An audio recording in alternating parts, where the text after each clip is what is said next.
Hey guys, hello everyone, आप सभी को जय मसीह की। और आज की सुंदर सुबह में प्रभु यीशु मसीह आप सबको बहुत बहुत आशीष दे। और आज मैं आप सबसे जो है एक शख्स से रूबरू कराना चाहता हूं और उन्हें परमेश्वर ने बहुत अच्छे दान वरदानों से भरा है। हमारे बीच में है आज सिस्टर रेबिका, और परमेश्वर ने जो है उन्हें सॉन्ग को लिखने का वरदान दिया है, कंपोज करने का वरदान दिया है। मैं आपसे मिलाना चाहता हूँ सिस्टर रेबिका को, और मैं चाहता हूँ कि सिस्टर रेबिका आपसे आपके बारे में हम जानना चाहते हैं और परमेश्वर आपको बहुत आशीष दे। प्लीज आप अपने बारे में थोड़ा सा बताइए। सभी को जय मसीह की। मैं परमेश्वर का धन्यवाद करती हूँ कि परमेश्वर ने मुझे इस टैलेंट से नवाजा। मैं परमेश्वर का धन्यवाद करती हूँ कि खुदावंद ने मुझे इस चीज़ का वो दिया है कि मैं सॉन्ग्स को लिख सकती हूँ, गा सकती हूँ और उनको कंपोज कर सकती हूँ। और मैं परमेश्वर का बहुत ज़्यादा धन्यवाद करती हूँ कि उन्होंने मुझे अपने दास से मिलाया ताकि मैं उनके साथ मिलकर के एक सॉन्ग को रिलीज़ करने के लिए जाऊँ। और मैं परमेश्वर का बहुत धन्यवाद करती हूँ कि दास के साथ मिलकर काम करने का मुझे मौका मिला। और मैं इसी चीज़ को लेकर के आगे बढ़े हम, और आप हमें दुआओं में याद रखना। और मैं परमेश्वर का बहुत ज़्यादा धन्यवाद करती हूँ और दास जी का भी। चाहते हैं कि जिंदगी तेरे बाजू आप थोड़ा सा सुनाएं। हाँ जी।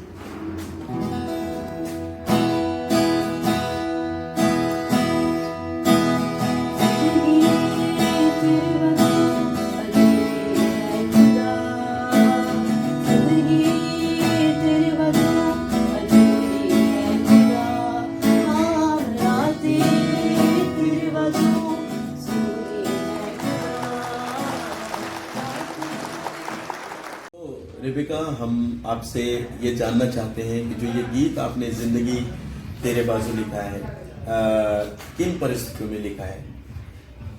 हाँ जी, तो ये सॉन्ग जब मैंने लिखा था जिंदगी तेरे बाजू, तब मैं पंजाब में थी।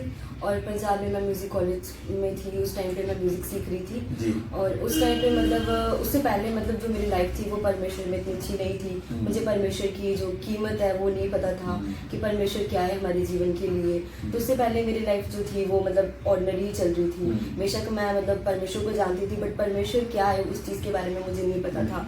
जैसे मुझे परमेश्वर के बारे में पता लगा, फिर मैंने वो चीज़ को काफ़ी डीपली सोचा कि मतलब परमेश्वर के बिना जो हमारी लाइफ है वो कैसी है। जब हम रात को सोते हैं बिन परमेश्वर के, तो परमेश्वर से मतलब हमारी जो मुलाकात है वो हर टाइम ज़रूरी है, चाहे वो दिन हो चाहे वो रात हो। और अगर दिन में परमेश्वर ना होए तो भी हमारी लाइफ कुछ भी नहीं है, रात को भी हमें परमेश्वर ज़रूरी है। और उस चीज़ को लेकर के मैंने देखा कि जो हमारी ज़िंदगी है वो परमेश्वर के बिना काफ़ी मतलब कठिनाई में होती है।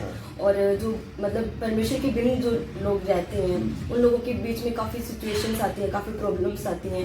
बट परमेश्वर ने मुझे उस चीज़ के बारे में मतलब बताया कि मतलब उसके बिना जो हमारी लाइफ है वो कुछ भी नहीं है। जब आपने प्रभु यीशु मसीह को जाना तो तब आपको उसकी अहमियत पता चली कि प्रभु यीशु मसीह की और परमेश्वर के हमारे जीवन में क्या महत्व है, उसकी क्या अहमियत है कि मेरी जिंदगी बिना प्रभु यीशु मसीह के कितनी अधूरी थी और कितनी सुन्नी थी और मतलब कितने कठिनाइयों में थी। और जब से मैंने प्रभु को जाना है तो ऐसा लगता है कि मेरे जीवन में भरपूरी आ गई है, आनंद की भरपूरी आई।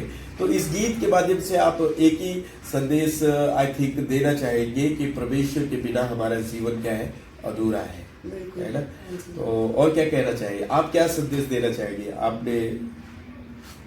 हाँ जी, मैं बस ये बोलना चाहूँगी कि जब एक बार हमारा जो कनेक्शन है वो जब परमेश्वर से हो जाता है वो हमें बनाए रखना चाहिए, क्योंकि कंटिन्यू मतलब रहना चाहिए। क्योंकि जब परमेश्वर के साथ हम जुड़े नहीं रहते तो हम फिर से वहीं पे ही, जैसे हमारी लाइफ अधूरी है वो फिर से वहीं पे पड़ जाती है। तो जब हमारा एक बार रिश्ता बन जाता है परमेश्वर से तो हमें वो निभाना चाहिए। जिस प्रकार परमेश्वर हमारे साथ रहते हैं हमें भी परमेश्वर के साथ वैसे फेथफुल रहना चाहिए। तो मेरा मैसेज यही होएगा कि परमेश्वर के साथ रहो। बिन परमेश्वर के हमारी लाइफ जो बिल्कुल अधूरी है और बिन परमेश्वर के हम स्वर्ग में नहीं जा सकते। सो गॉड ब्लेस यू रेबिका जी, बहुत अच्छा लगा आपसे मुलाकात करके। और हम दुआएं करते हैं कि आपका जो नया गीत है जिंदगी तेरे बाजू, और अब मुझे भी ये मौका मिला है आपका जो नया सॉन्ग है गाने के लिए।